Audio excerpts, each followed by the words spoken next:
What would be your reaction if you find out that someone you trust, someone you consider family, is responsible for a tragedy that befalls you?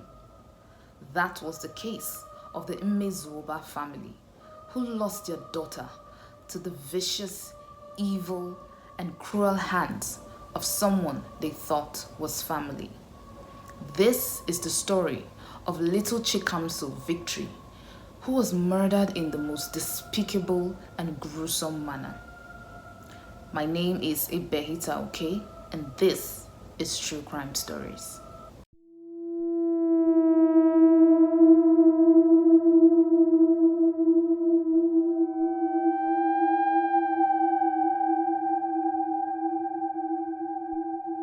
On August 19th, 2017, within the hours of 1 to 1:30 a.m., members of a local vigilante group in the Eliozo axis in Port Harcourt, Rivers State, Nigeria, made a shocking discovery after apprehending a suspected ritualist by the name of Ifeanyi Dike. According to the story and eyewitness reports, Mr. Dike was spotted by the group in the wee hours of the morning due to his suspicious movement. He was caught holding a polythene plastic trash bag, which he claimed he was going to dispose. He was then ordered to open and show the contents of the bag. This was when he dropped the bag and fled. Unfortunately for him, he was caught and handed over to the police. One might wonder what exactly was in that trash bag that prompted Ifeanyi to run. Brace yourselves. As opposed to the trash he claimed was inside the bag which he was going to dispose of, there was the lifeless, mutilated body of an 8-year-old girl that was missing a tongue, eyes, breast, and her private parts. Who was this little girl, and how did she come to fall a victim of such monstrosity? Well, you will be shocked to your bones to know that this little girl by the name of Chikamso Victory was actually related to Ifeanyi. In fact, she was said to be his niece, and they lived in the same streets known as Messiah Street. The killer, Mr. Ifeanyi Dike, who identified himself as a 200-level student of the University of Port Harcourt, was said to be a close family member of the victim. Mr. Ernest Nmezuoba, the father of the victim, gave an account of what happened prior to his daughter's disappearance. He has stated that in the morning of her disappearance, Chikamso had requested to have bread for breakfast, which he got for her, and then left for work. On his return from work in the afternoon around 3 p.m., he was met with the news that his daughter was missing. Immediately, he organized a search party that went out looking for her. After hours of search to no avail, he then reported the matter to the police. The irony of this story is that the killer, Ifeanyi Dike, the perpetrator of this evil, indulged and followed them to carry out the search for little Chikamso, knowing fully well that he had killed this little girl. Ifeanyi lured the unsuspecting victim to his house, raped her. It was unsure of how he killed her, and he proceeded to dismembering her by cutting out her eyes, her tongue, her breast, one of her fingers, and her private parts. He then waited till the wee hours of the day, exactly after midnight, around 1 a.m. He took the body in a bid to dispose of it, but luckily for him, Nemesis caught up with him as the vigilante group apprehended him. Immediately, they alerted the father of Chikamso, Mr. Ernest, that his daughter who had been missing had been found. One can only imagine the shock and the surprise on his face when he got there to find out that the same person who he once called brother, the same person whom he regarded as family, is the same person that killed his daughter in such a brutal manner. It was also the same person who followed him to search for little Chikamso. Since you've made it this far, I urge you to please subscribe to my channel to get the most of various true crime stories which I'll be posting back to back. What was the motive behind this dastardly act? According to Ifeanyi's confession and his statements with the police, he killed his little niece, Chikamso, for money rituals. He killed her in order to acquire wealth. He killed her for financial independence. That was his reason for dismembering those parts of her body in order to use it for exchange for the rituals. This case took a U-turn when the suspect, Ifeanyi Dike, escaped from police custody. Now, this is how it happened. Ifeanyi Dike was taken to the state CID where he was meant to write down his statement. Now, the father of the victim, Chikamso, was already at the state CID and he had written down his statement. Now, it was said that the entire state CID, the police station, was dark. There was no light. A whole state CID, no light. In fact, Mr. Ernest even had to use a candlelight to write down his own statement.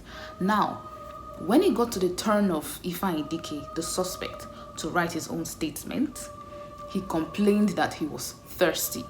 Now, the IPO, which is a police sergeant who was with him, who was supposed to take his statement, one Mr. John Bosco, told Mr. Ernest, the father of Chikamso, to go and get sachet water, that is pure water, for Ifeanyi Dike.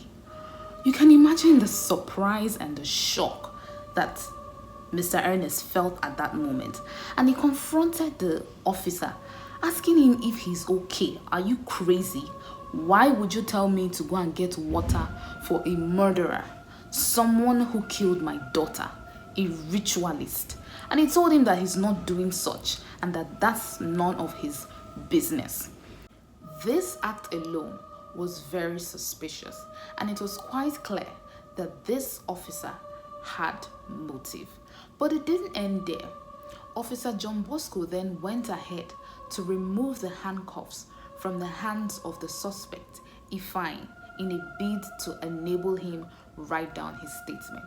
After taking down his statement, he then proceeded to take the suspect, Ifeanyi, to his cell.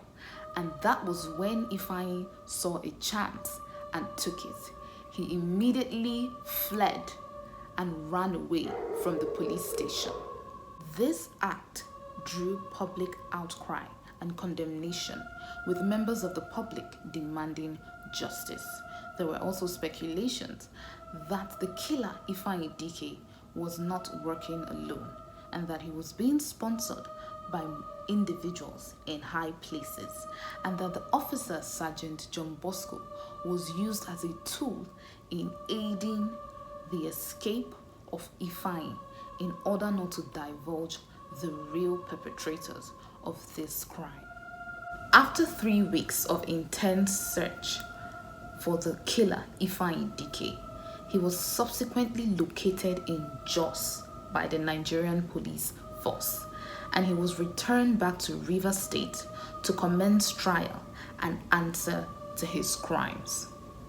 Now, the officer, Sergeant John Bosco, that was accused of aiding in the escape of Ifeanyi Dike, was arrested and remanded in police custody. Now, after Ifeanyi had escaped and was caught in Jos and rearrested and brought back to Rivers State, he then gave details of how he was able to escape, stating that he took advantage of the opportunity at the moment, because everywhere was dark and he was relieved of his handcuffs. They had removed the handcuffs from his hand, and he saw the opportunity and took it. He also said that the Sergeant John Bosco did not aid him in escaping, that he was not an accomplice to the crime, which everybody is still unsure of. People do not believe that story. Anyway, he was able to escape, and then he fled to Jos, and he had to stay in hiding for several days, which prompted him to go several days without food in order not to get caught. But when he couldn't take it anymore, he had to come out of his hiding in order to search for food, and that was when he was caught by the police. And after a series of interrogation and questioning, he had to tell them the truth and tell them who he was. And then he contacted his auntie in River State, and then she confirmed that indeed he was a wanted criminal, and that was how he was caught. Now, here comes the twist. Ifeanyi Dike confessed to the police that he actually had an accomplice. Yes, he confessed that one Mr. Ugochukwu Nwamiru was the person who actually sent him to go and get body parts, human parts, for the money ritual. So, it appears that Ifeanyi Dike was not working alone after all. This Mr. Ugochukwu Nwamiru was subsequently arrested alongside Ifeanyi Dike and arraigned before the High Court. There are so many loopholes in this story, and I believe that this case is way bigger than just Ifeanyi Dike and Ugochukwu Nwamiru. Okay, granted, they wanted to do money rituals. Wasn't there like a witch doctor or a native doctor that was supposed to carry out these rituals? I mean, they harvested the organs of this little girl, Chikamso Victory. Who were they taking it to? Where were they taking it to? And why wasn't the native doctor or whoever mentioned? Why wasn't he ever mentioned? Why wasn't he in the story? And how was the suspect, Ifeanyi Dike, able to escape from police custody? Not just police station, but a whole state CID. How was it possible? I mean, how convenient was it that there was no light at the time he was supposed to take his statement? Okay, granted, there's generally no light in Nigeria, and we often suffer from bad power supply. But weren't there police officers on ground at the time of his escape that could have stopped him?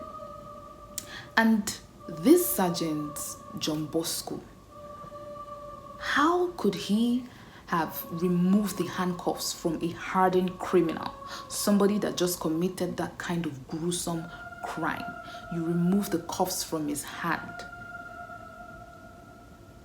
in a bid to allow him write his so-called statement. How convenient.